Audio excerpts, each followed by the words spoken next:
제가 한국에서 담임 목사님으로 섬기던 은사 목사님이 계십니다. 지금도 가끔 이렇게 연락하고 그러시는 분이신데요. 지금은 은퇴하시고 원로 목사님으로 지내시는데, 이 목사님이 작년 말에 페이스북에 깜짝 놀랄 이야기를 올리셨습니다. 사모님이 작년 5월에 소천하셨거든요. 그래서 홀로 계십니다. 그런데 이분이, 목사님께서 작년 말에 이런 글을 올린 거예요. 12월 말쯤에 한 여자분이 어느 날 목사님이 사시는 아파트에 문을 따고 쑥 하고 들어왔다는 것입니다. 그래서 너무 놀랍고 또 당연히 반갑지도 않고 그래서 빨리 가라고 그랬더니 이 여자분이 하는 말이 자기는 안 떠난다는 것입니다. 떠나지 않고 이 아파트에 목사님과 같이 살겠다고 하더라는 것입니다. 그래서 이 목사님이 너무너무 강하게 얘기하니까 할 수 없이 같이 살기로 했다고 그러시는 거예요. 그래서 제가 이게 도대체 무슨 말인가 싶어서 깜짝 놀랐는데, 그 여자분의 이름을 듣고 뒤늦게 깨달았습니다. 여러분, 그 분의 여자 이름이 경자입니다. 경자이고 여자입니다. 경자년이죠. 예, 이거 안 웃으시면 참 제가 곤란해져요. 새해부터. 경자년 새해를 맞아서 누군가가 재미있게 꾸며서 이렇게 말씀하신 것을 이렇게 인용하신 것 같아요. 경자년입니다. 경자년. 꼭 여자 이름 같죠? 경자년. 새해를 우리가 2020년을 경자년이라고 합니다. 여러분, 하나님께서 우리에게 새해를 주셨습니다. 분명히 하나님께서 우리에게 새해를 주셨습니다. 하나님께서 새해를 주신 데는 분명히 하나님의 마음이 있을 것입니다. 그게 뭘까요? 우리를 좀 더 복되게 하시려고 새로운 한 해를 또 우리에게 허락하셨을 것입니다.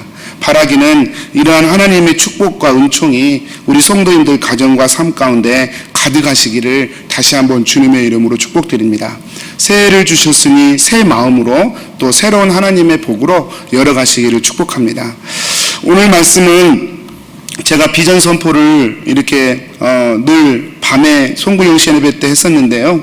송구 영신 예배 때 하다 보니까 졸리기도 하고 또 많은 분들이 나오지 못하시고 그래서 비전을 쉐어할 수 있는 그런 시간들이 못 되는 것 같았어요. 그래서 오늘 이 시간에는 2020년도 사역계획 비전을 좀 잠깐 나누고 말씀을 대신하도록 하겠습니다. 2020년도 우리 킹스원 한인교회가 목표로 삼고 달려갈 사역의 목표에 대해서 저는 말씀으로 돌아가자라는 것으로 한번 정해보았습니다. 말씀으로 돌아가자. 우리 한번 다시 따라해 보실까요? 말씀으로 돌아가자. 네, 말씀으로 돌아가자. 여러분, 신앙은 결국 말씀인 것 같아요. 신앙인들이 말씀을 해석하는 거, 읽는 것이야 너무 당연한 것이죠. 이렇게 얘기할 수 있지만, 여러분, 이런 운동을 특별히 큐티 운동하기로 모든 큐티 운동 모든 사역의 포커스를 맞춰보려고 하는데요. 제가 3가지 정도의 이유가 있습니다. 그 이유를 설명드리면 이것입니다. 첫 번째는 주님과의 동행함이란 결국 말씀 묵상을 통해서만이 이루어지는 것이기 때문입니다. 여러분, 주님과의 동행, 우리가 늘 많이 말하는데요. 이걸 어떻게 할까? 작년 한 해 2019년 동안 저희가, 여러분 작년 저희 교회 표어 기억나십니까? 내가 그리스도 안에, 그리스도가 내 안에. 이것을 목표로, 여러분 사역의 목표로 1년 동안 나름 열심히 달려왔었습니다. 작년에 그렇게 사역의 목표를 정하고 이렇게 달려왔던 이유는 분명합니다. 그것은 신앙의 의식화, 종교화를 벗어나보자라고 하는 것이었죠. 그냥 주일이니까 예배하고, 그냥 때가 됐으니까 성경책 펴보고, 그런 수준을 넘어서, 그런 의식화와 종교화를 뛰어넘어서 실질적인 신앙의 힘과 능력을 경험해보고자 저희가 내가 그리스도 안에, 그리스도가 내 안에라는 표어로 한번 주님과의 친밀한 교제를 위해서 목표를 정하고 한번 도전해 봤었습니다. 그렇게 1년을 사역하고 나니까 제 안에 질문이 생겼습니다. 그건 뭐냐면, 어떻게 우리 성도님들이 어떻게 주님과의 동행, 내가 그리스도 안에, 그리스도가 내 안에 거하는 것을 실질적으로 이룰 수 있는가라고 하는 질문이었습니다. 왜냐하면 제가 이렇게 얘기하고 또 도전하고 이렇게 하면서도 제가 느끼는 게, 우리 성도님들이 그 목표를 매우 어렵게 인식하고 막연하게 인식하고 있음을 느끼고 보았기 때문에 그렇습니다. 도대체 주님이 내 안에 있다는 게 뭔 말인지, 내가 주님 안에 있다는 게 도대체 삶에 무슨 상관이 있는 건지, 사실은 그 실질적인 느낌과 확신을 여러분 참 발견하기가 쉽지 않았던 것이죠. 제 자신도 마찬가지고요. 소위 여러분 주님 의식하기 훈련 저희가 했어요. 잠자기 전에 주님 의식하고 잠자리에 드는 것, 또 아침에 눈을 떴을 때 주님을 먼저 의식하고 아침을 시작하는 것, 운전할 때 주님의 이름을 불러보는 것, 누구와 만나서 대화할 때도 마음속에 주님이 내 안에 계시지 의식해 보는 것, 순간순간 주님 의식하기 훈련들을 저희가 했었습니다. 그런데요, 제 스스로도 해보고 또 우리 성도님들이 하시는 것을 보면서 이 주님 의식하기 훈련이 참 쉽지 않다는 사실도 사실은 느끼게 되었어요. 왜냐하면 이것입니다. 주님이 나와 함께 하심을 의식하려고 애를 쓰다가도 바쁜 일상에 어떤 일이 생기면 우리는 어느새 그 의식을 놓쳐버리게 됩니다. 그리고 또 그냥 잘 살다가도 또 환경으로 인한 마음의 풍랑이 한 번씩 우리의 마음에 몰아칠 때면 우리의 마음은 한없이 낙심되어 버립니다. 그래서 주님을 의식하기가 매우 힘든 현실이구나라고 하는 것도 사실은 느낄 수 있었습니다. 그리고 주님을 의식하는 것이 그렇게 마음이 낙심되어 버린 뒤에 또 한 번 주님을 의식한다는 것이 이게 몇 번 반복되다 보니까 야, 이게 참 쉽지 않은 일이구나 라고 하는 것을 제 스스로가 느낄 수 있었고, 또 우리 성도님들의 그 여정, 신앙의 여정을 보면서 간접적으로 제가 지켜볼 수 있었습니다. 고민은 이것이었어요. 어떻게 하면 그러면 주님과 동행하는 삶을 실질적으로 살아낼 수 있을까? 어떻게 첫 발을 내디뎌야 우리가 정말로 주님과 동행하는 그런 삶을 살 수 있을까? 주님을 의식하고 사는 것이 좀 더 실질적으로 이루어지는 방법과 길은 무엇일까? 나름 고민해 보게 되었습니다. 여러분, 저의 고민의 결론은 말씀 묵상이었습니다. 소위 큐티 운동이죠. 아침에 일어나 조용히 주님의 말씀을 펴서 큐티를 통해, 말씀을 통해 주님과의 실질적인 교제를 나눌 수 있다는 것이죠. 그리고 그 묵상한 말씀을 하루의 삶 가운데 이렇게 살아가면서 문득문득 그 말씀을 마치 소가 그 여물을 먹었다가 다시 꺼내서 되씹는 것처럼 아침에 삼켰던 말씀을 다시 꺼내서 묵상하면서 하루를 보내는 것이죠. 이렇게 말씀을 깊이 묵상하고 이렇게 생각하고, 이제 여러분 묵상이란 단어가 영어로 메디테이션이죠. 그냥 한 번 읽고 끝나는 게 아니라 그 말씀을 마치 이렇게 포도를 포도주로 담가놓는 것처럼 푹 담그는 것이죠. 그래서 담갔다가 뺐다 이렇게 하면서 여러 번 반복하면서 내 속에 스며들 수 있도록 하는 게 그게 묵상이죠. 하루아침에 주셨던 말씀을 가지고 하루를 그렇게 살아낸다면 우리는 실질적인 주님과의 동행을 실질적으로 이룰 수 있게 될 것입니다. 여러분, 주님과의 동행함이란 사실은 말씀 묵상이라는 사실을 결론적으로 얻게 되었습니다. 여러분, 아침에 말씀을 한번 펴서 읽어보십시오. 그리고 그 말씀을 하루 종일 묵상하면서 그 말씀을 묵상하는 것 자체가 주님과 동행이라는 사실을 경험하게 될 것입니다.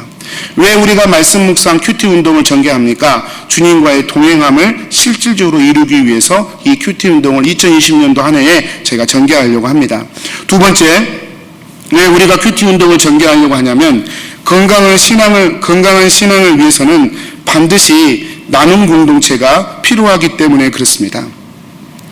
여러분, 만일 누군가가 하나님의 은혜를 소위 받았습니다. 그런데요, 만약에 그 은혜 받은 것을 혼자만 가지고 있다면 이것은 좀 문제가 있습니다. 왜냐하면 은혜라고 하는 것은 혼자만의 것이 아니라 반드시 주변 사람들과 나누어지는 걸 전제로 하나님은 우리에게 은혜를 주시기 때문에 그렇습니다.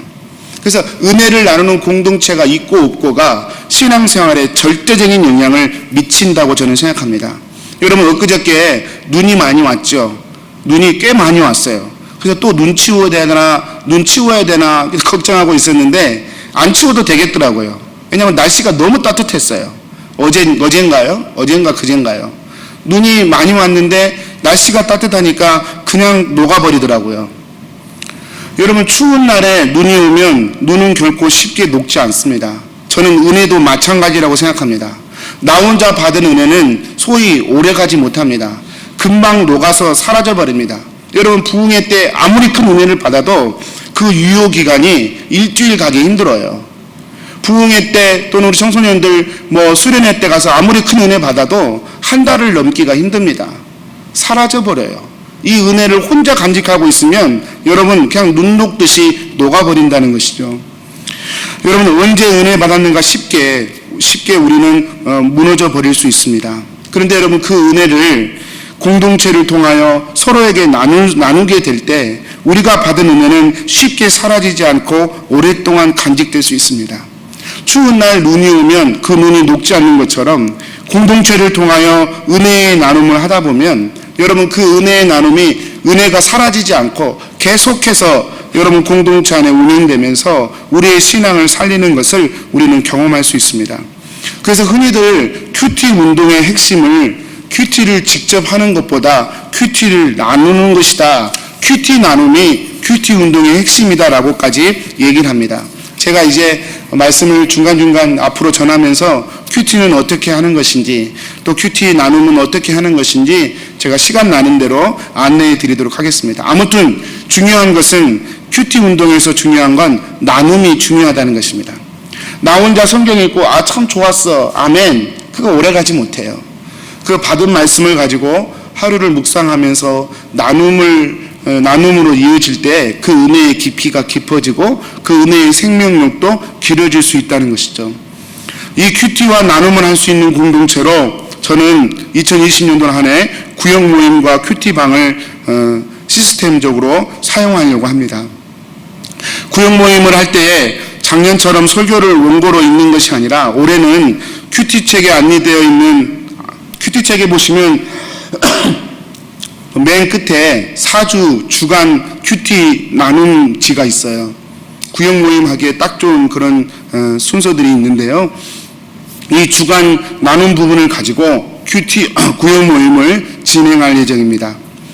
그리고 일방적으로 성경 원리나 교리를 가르치는 모임이 아니라 성경 큐티 본문을 가지고 다 같이 모여서 읽고 묵상하고 그것을 나누는 형식으로 구역 모임도 진행될 것입니다. 앞으로 올 한 해 구역 모임은 그렇게 진행될 예정입니다. 큐티방 역시도 마찬가지죠. 구역 모임과 큐티방의 차이점이 있다면 구역 모임은 한 달에 한 번 모이는 것이고 큐티방은 매주 모이는 것이고 이 차이가 있겠습니다. 그러나 모임의 원리는 똑같이 진행될 것입니다. 또 다른 차이점이 있다면 구역 모임은 부부 동반으로 모이는 것이어서 조금 더 색깔이 다를 것이고 큐티 나눔은 여성과 남성으로 나누어서 모여지는 모임, 이 두 가지 정도의 차이점 외에는 구역 모임이든 큐티방이든 똑같이 말씀을 그 자리에서 묵상하고 그 말씀의 은혜를 서로 나누는 것으로 그렇게 운영되도록 할 것입니다. 중요한 것은 구역 모임이든 큐티방이든 말씀 묵상과 나눔을 주제로 올 한 해 모이고 흩어지게 될 거라는 것입니다. 사랑하는 성도님들, 올 한 해 우리도 청년들은 또 청년부 나름대로 또 하시겠지만 우리 성도님들 이 구역 모임과 큐티 모임에 힘써서 여러분 꼭 함께 해주시기를 간곡히 부탁을 드립니다. 함께 하시기를 축복합니다. 세 번째는 이 큐티 운동을 전개하는 이유 중에 하나는 은혜에 대한 자의적 해석을 막고 하나님이 주시는 합리적 은혜를 받기 위함입니다. 좀 말이 어렵죠? 은혜에 대한 자의적 해석을 막고 하나님이 주시는 합당한 은혜를 받기 위함이다. 무슨 말이냐면 여러분 성경은 66권으로 구성되어 있습니다. 그리고 각 성경별로 특징이 있어요. 예를 들면 호세아 같은 성경책은요 하나님의 절대적인 사랑을 주제로 기록되어 있습니다. 그래서 호세아의 아내가 음란하고 떠나버렸는데 음란은 여자와 결혼하라고 그러고 도망가버린 여자를 또 가서 또 아내를 찾아오라고 그러고 이것이 하나님의 사랑이다.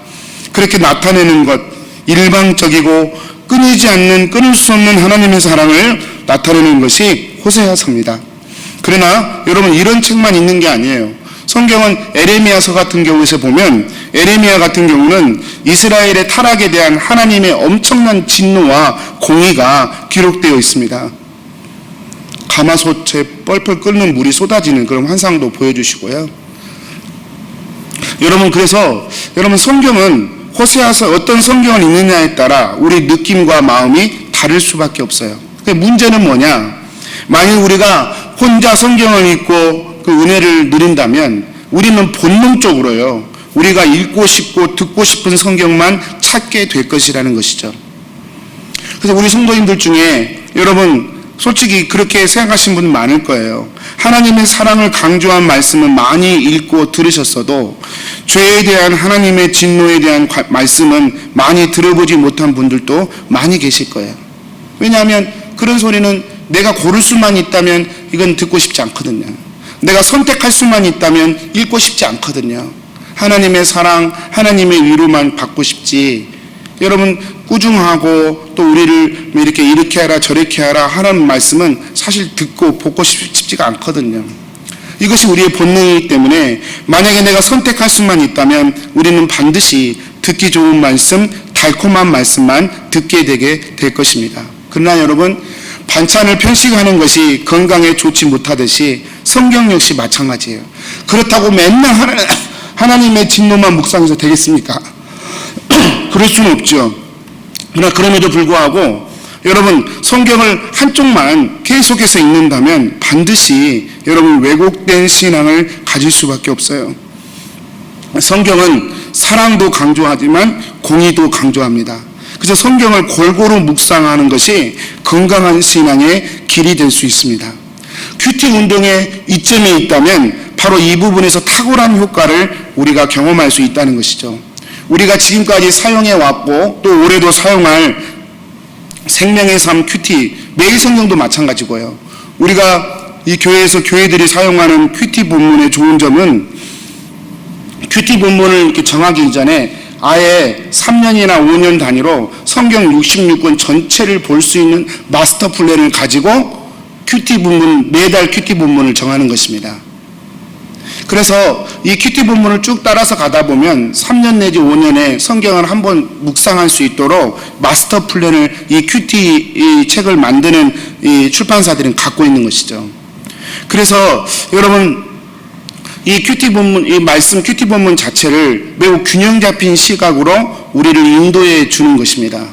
그러니까 여러분, 다시 말하자면 이 생명의 삶 큐티 책을 가지고 꾸준히 큐티를 하면 적어도 내가 좋아하는 성경 구절만 딱딱딱 따가지고 소위 그것만 은혜 받으려고 하는 우리의 욕구, 좋아하는 구절만 부분적으로 섭취하는 기형적인 은혜의 모습은 우리가 극복할 수 있게 될 것입니다. 더군다나 큐티 본문 자체를 우리가 스스로 정하지 않기 때문에 여러분, 하나님의 뜻을 객관적으로 대하고 묵상할 수 있는 기회가 훨씬 더 풍성해질 것입니다. 여러분, 생명의 삶 큐티책으로 큐티하면서 또 새벽 예배도 저도 그걸로 인도하지만 깜짝깜짝 놀랄 때가 참 많습니다. 어떻게 내 형편과 전혀 상관없는 분들이 큐티 본문을 정했음에도 불구하고 그 본문이 정확히 나의 현재의 상황과 상태에 부합되는 말씀이 되는지 우리는 깜짝깜짝 놀랄 수밖에 없어요. 여러분, 이것이 바로 하나님이 이러한 방식으로 우리에게 말씀하시고 자기의 뜻을 계시하시는 방법인 것이죠. 내가 본문을 읽고 싶은 걸 정해놓고 그걸 하나님의 뜻으로 우기니보다는 내가 정한 게 아니에요. 매일매일 그냥 주어지는 본문을 우리가 읽는 거예요. 그 본문을 통하여 하나님의 뜻을 묵상해내고 하나님과 교제하게 될 때 여러분, 우리는 좀 더 객관적이고 합리적인 은혜, 합당한 은혜를 우리는 받게 될 것입니다. 사는 성도님들, 성경을 읽으시는 게 큐티책 앞으로 다음 주부터는 제가 통독할 수 있는 본문 그리고 큐티하시는 본문들을 주보에 계속해서 게재해 올릴 것입니다. 여러분, 읽으시고 그 본문에 맞춰서 쭉 따라오시기만 하셔도 성경을 균형 잡게 읽고 은혜를 누릴 수 있는 그런 기회를 얻게 될 것입니다. 사는 성도님들 축복합니다. 저와 여러분 안에 이렇게 큐티 운동을 통해서 우리가 좀 더 건강하고 또 우리가 좀 더 하나님의 은혜에 합당한 그런 은혜로 채워져 가기를 축복합니다. 여러분, 오늘 예로 요한복음 1장 말씀을 저희들이 읽었습니다. 세례 요한의 이야기죠. 세례 요한이 예수님을 몰랐다고 스스로 얘기합니다. 31절과 33절 말씀에 보면 세례 요한이 예수님에 대해서 나도 그를 알지 못하였다는 말을 2번이나 반복하고 있음을 저희가 봅니다. 2번이나 반복해요. 나도 그를 알지 못하였으나 나도 그를 알지 못하였으나. 그런데 예수님을 알지 못했던 세례 요한이 결국은 예수님을 하나님의 어린 양이라고 부르게 되고 또 하나님의 아들이라고 증언하는 내용이 오늘 우리가 읽은 큐티 본문이에요. 어제 큐티 본문이죠. 여러분, 어떻게 세례 요한이 몰랐었는데 하나님의 어린 양이 예수님이라는 사실을 알고 하나님의 아들이 예수님이라는 사실을 알고 깨닫고 증언하기까지 되게 되었을까요? 그 이유가 무엇일까요? 여러분, 그 이유 역시 하나님의 말씀을 가지고 있었기 때문이에요. 33절, 34절 말씀 보셔요. 여러분, 눈으로만 한번 보시기 바랍니다. 33절에 그러잖아요. 나도 그를 알지 못하였으나. 세례 요한도 예수님을 몰랐어요. 왜 몰랐는지는 너무 기니까 다 빼고요. 어쨌든 몰랐어요. 예수님이 메시아인지를 몰랐단 말입니다. 그런데 알게 되었어요. 어떻게 알게 되었습니까? 말씀이 있었다는 것이죠. 여러분, 하나님께서 세례 요한에게 말씀해 주셨어요.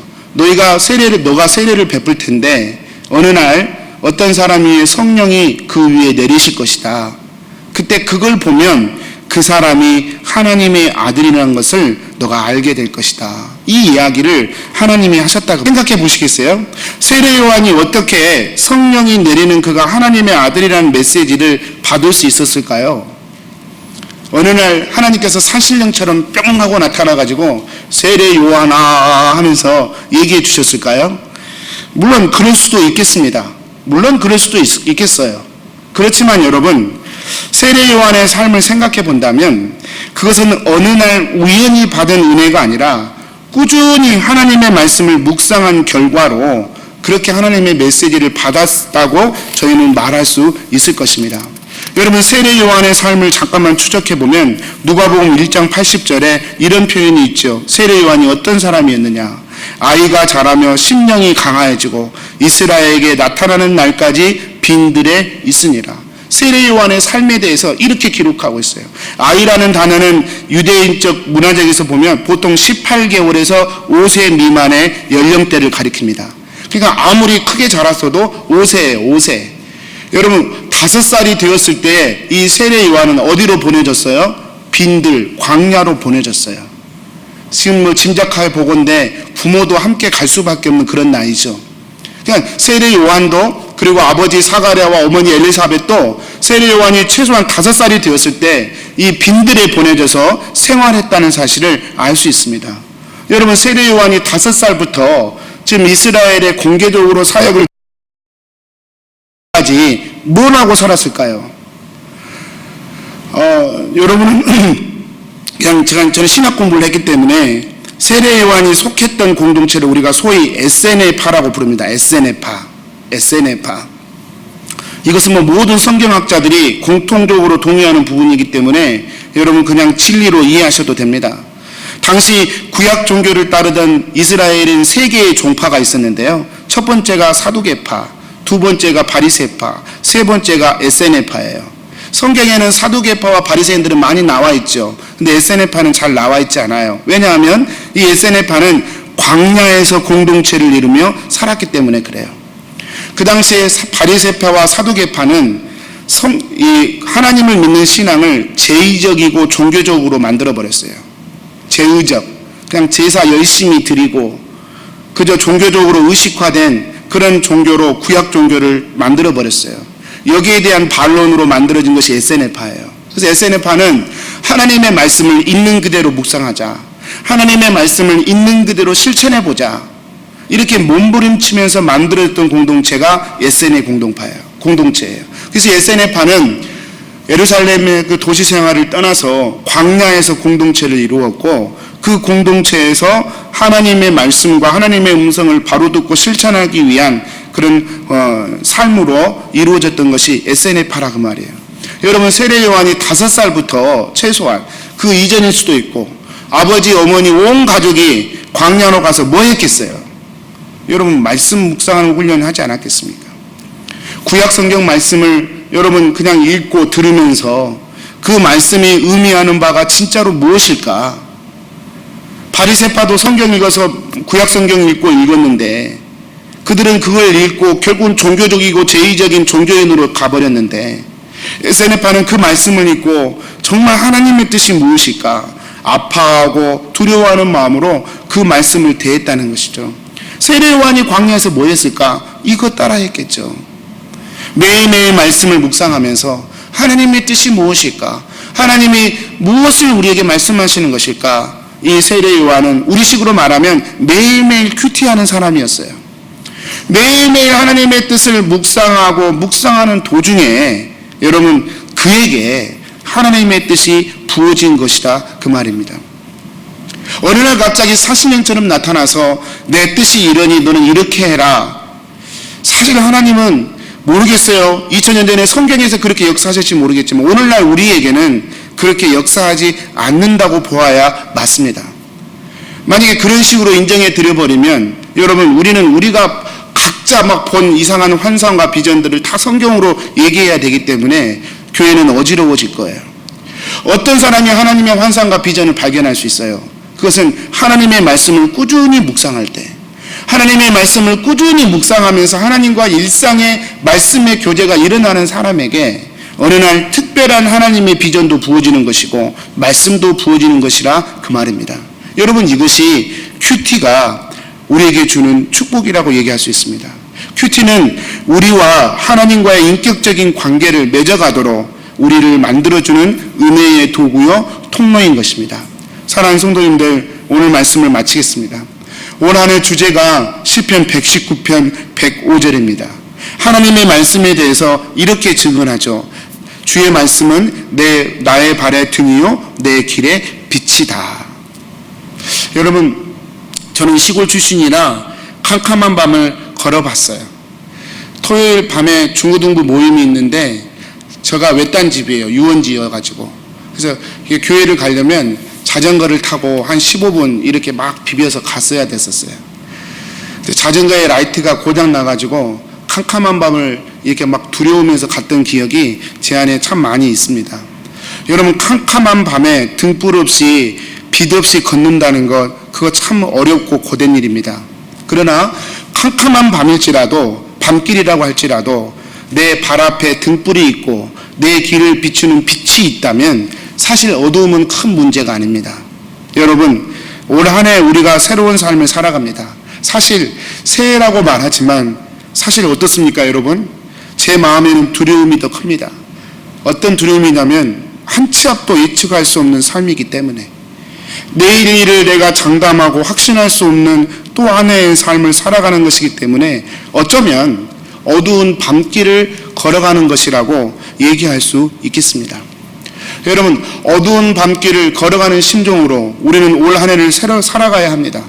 그때 여러분, 하나님이 우리에게 말씀하신 거예요. 만약에 그때 주의 말씀이 우리 안에 있다면, 만약에 그 말씀이 우리의 영혼 안에 빛이 될 수만 있다면 우리는 분명 가야 할 곳을 반드시 가고 이루어야 할 하나님의 축복을 반드시 경험하는 그런 복된 인생으로 사라질 수 있게 될 것입니다.